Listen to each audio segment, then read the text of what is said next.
What's up? What's up? Guns and Vets back in the house with another video. A quick review on two of my favorite firearms. One of them I've had for a while. One of them I recently picked up. Recently got my finger caught in the slide on it too. Cut it really good. These two are 40 calibers. 40 Smith & Wessons to be exact. The dead round, as the 9mm fanboy haters like to call 40 cal. Right here is my Gen 5 Glock 23, running the TLR 7X because it comes with a rechargeable battery. Otherwise, it's just the same as the 7A. And the Holosun SCS solar charging optic sight. Right there. Pop a mag in it real quick so you get that full little look.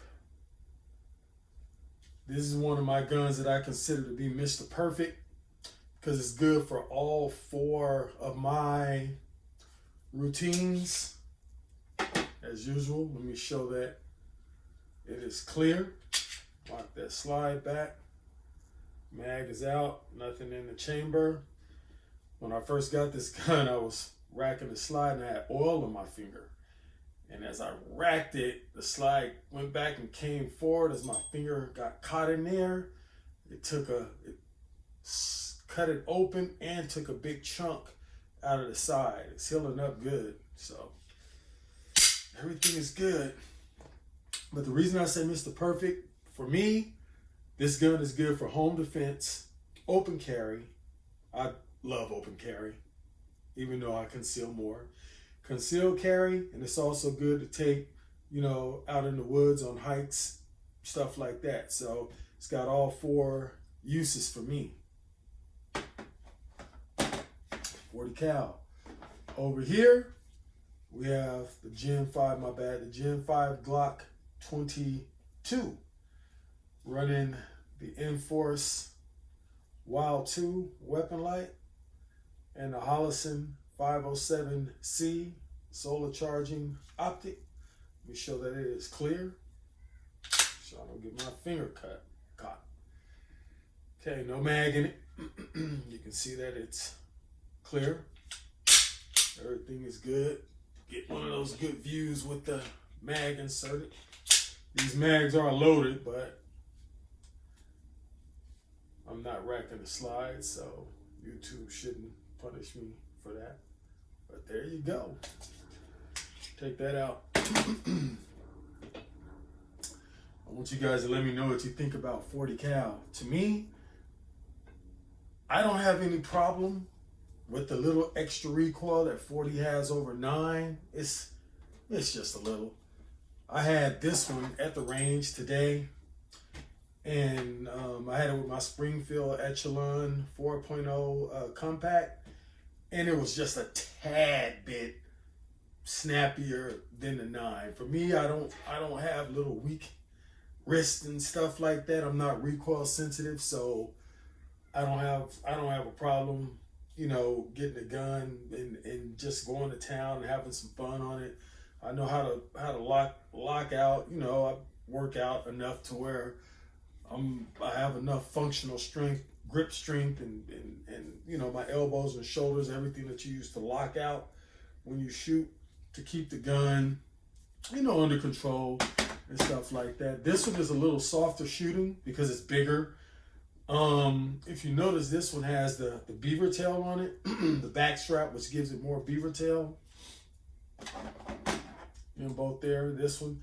And the reason why is because this one has the exact same footprint as the Glock 19. My Glock 19 does not have a back strap on it because the bottom of the back strap doesn't come down as far as this, so it tends to hit into the middle of my hand, and it just doesn't feel good. So I just use these. Anyway, I just use it without the back strap. Back strap anyway is just used so you don't get slide bite. But I know how to hold my gun and still get a good purchase on it so that it's not getting any type of slide bite or anything on there, so I don't really worry about that. But I love 40 cal. You know, that power, how good you can control it. The capacity is great. 15 and 1 on the 22, 13 and 1 on the 23. And I get a lot of Glock fanboys. Well, not Glock fanboys, but 9mm fanboys. On the one hand, they'll say, if you need more than 3 rounds, then you're not a good shooter in a self-defense situation. Then on the other hand, when you tell them you like 40, well, I don't like 40 because it doesn't have enough capacity. You can't have it both ways, man. If you need more than 3 rounds, well, this one has 13 and 1, this one has 15 and 1. And then these same guys will have Radiant Ramjets and softer, easier to rack recoil springs on their 9s. It's like, dude, it's already a 9. It's already at the bottom rung of self-defense rounds. I mean, the only thing under it, self-defense wise, is 380. I mean, come on. You got 380, you got 9, and you got 5.7, which is about ballistically the same as a 9. It's just smaller. It's a NATO round also. Then you go up to 40. Well, actually, you go up to 45, then 40, because 40 is more powerful than 45. And then you go to 10mm, and then, you know, from there, on a popular scale, you go to 357. 41 Magnum is more powerful than 357, but 41 Magnum is niche. You don't see it that much. And then 44, it's not really home defense. 44 is more for the woods, for, you know, for predators, for 4-legged critters. So, you know, you 10mm, 357, 40, 45, 9, 380. Those are your 6, so 9 is down there, but I'm a 40 caliber guy. It's my favorite round, followed by 45, followed by 9, followed by 10, and 5.7. And those are the handgun calibers that I own. I actually don't own a 357. You know, I've used my dad's a couple times. His is pretty good, but I don't own them. I don't own a 44 Magnum or a 41, so these are what I own. But Gen 5 Glocks are great. 40 cal is great.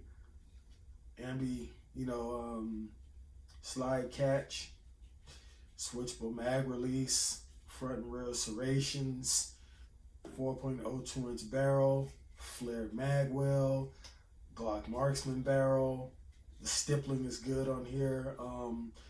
My grip strength is pretty good for some reason. You know, I'm in my mid-50s now. I'm 56, but my hands are still really strong. So I don't need to over-stipple it. I live in Vegas. It's summertime out at the range. Today I'm dripping sweat.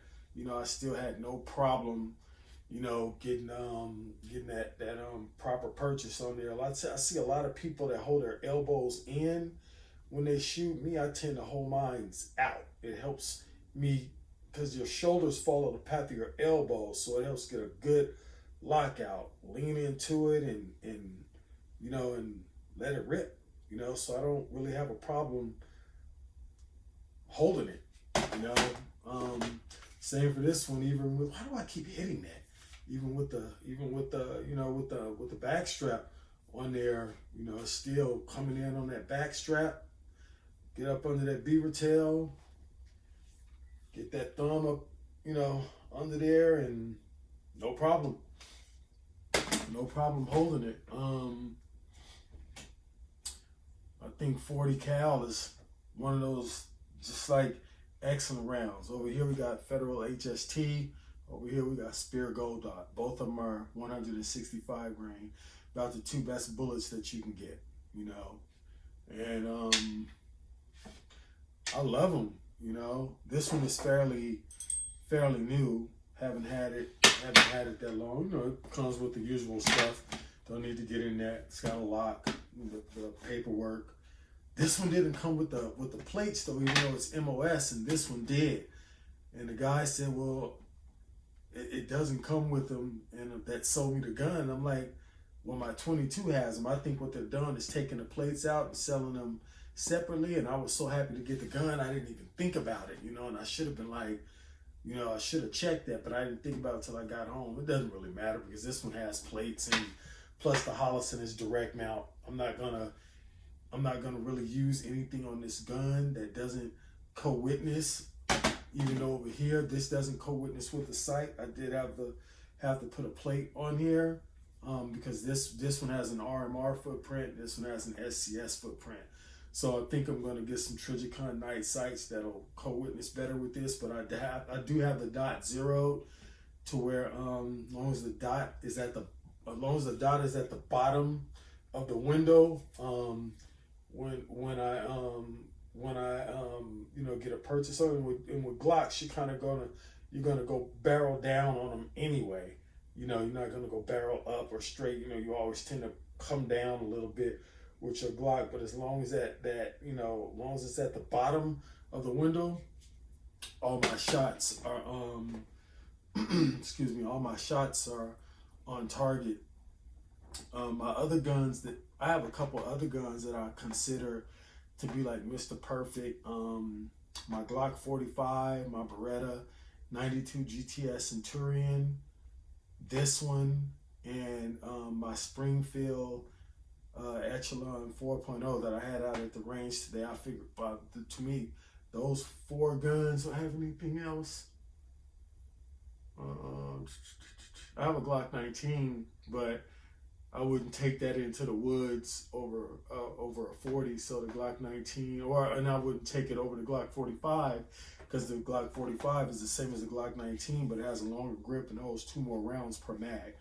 So if I'm gonna lose capacity, I want to gain power. So I wouldn't take a 9 with 15-1 over a 9 with 17-1, but I would take a 40 with 13-1 over a 9 with 15-1. Because let's be honest, for everything that one of these rounds will do, you're pretty much gonna need 2 9mm to do it. I mean, 40 is king to me. It's that do it all round. It's got the stopping power, it's got the capacity, it's got the controllability. Hey, can't go wrong with it. You know, but yeah, these guns, man, it's great. This one is going to be primarily concealed carry, home defense. Sometimes I'll open carry it, and every once in a while I might take it out in the woods. But again, if you're going into the woods with equal rounds, equal power, I would rather have 15-1 or 40 than 13-1 or 40. So I don't see many scenarios where I take this one into the woods over this one. I just don't see many scenarios where I would do that. But, you know,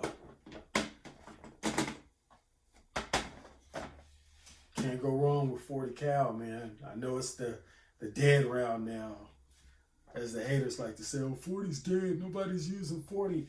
Good, don't use 40, because the more you guys don't use 40, the more it'll be in stock when I go to Sportsman's or Gun Show or Bass Pro Shops or one of the FFLs to buy it. It'll be plenty to stockpile. So I had a few thousand rounds of it piled up now. Got a gun show coming in a couple of weeks, so I'll probably buy a couple more 1,000 rounds of it. Probably 1,000 rounds range ammo, 1,000 rounds defense ammo. I like to stockpile because if shit hits the fan, ammo is ammo. Doesn't matter if it's FMJ or JHP. They'll both get the job done, you know. But yeah, you know, let me know what you guys think, man. Are you guys more 9 or are you guys more 40? Why do you like 9? I pretty much know, it's capacity and you can control it, and 9 is everywhere, and all that's true. You know, it has higher capacity and you can control it better if you're weak-handed or weak-wristed. I don't have those problems, so I handle 40 just as good as I handle 9. So yeah, just a quick video on my 2 40 cal babies. This one is newer. This one I've had for a while. You know what I'm saying? I just caught this one recently, you know, and this is, man, Today was my first day shooting this one too, and man, it just shot like a dream. Oh my God, man, it's so well. The gun is just so well balanced, and it shoots so good. I mean, it's man, you know, look at that profile, man, with the light and the optic on there. Just man, look at that perfect size, man. You know, but then the big boy. I mean, come on, man. People say, oh, Glocks are ugly and they're blocky. To me, Glocks are simple and beautiful looking. They're like the iPhone of guns. You know how iPhones are simplistic, they're beautiful, they get the job done, they're not too fancy. You know, they pretty much do everything well, but you know they just plain. You know, sometimes plain is good. You know, I'd rather have a Glock than a SIG, especially a SIG P320. But anyways, that's the video, fellas, ladies. You guys take it easy, be well, be safe, happy shooting, and make sure to exercise your 2A rights. Guns and Vets out. Peace.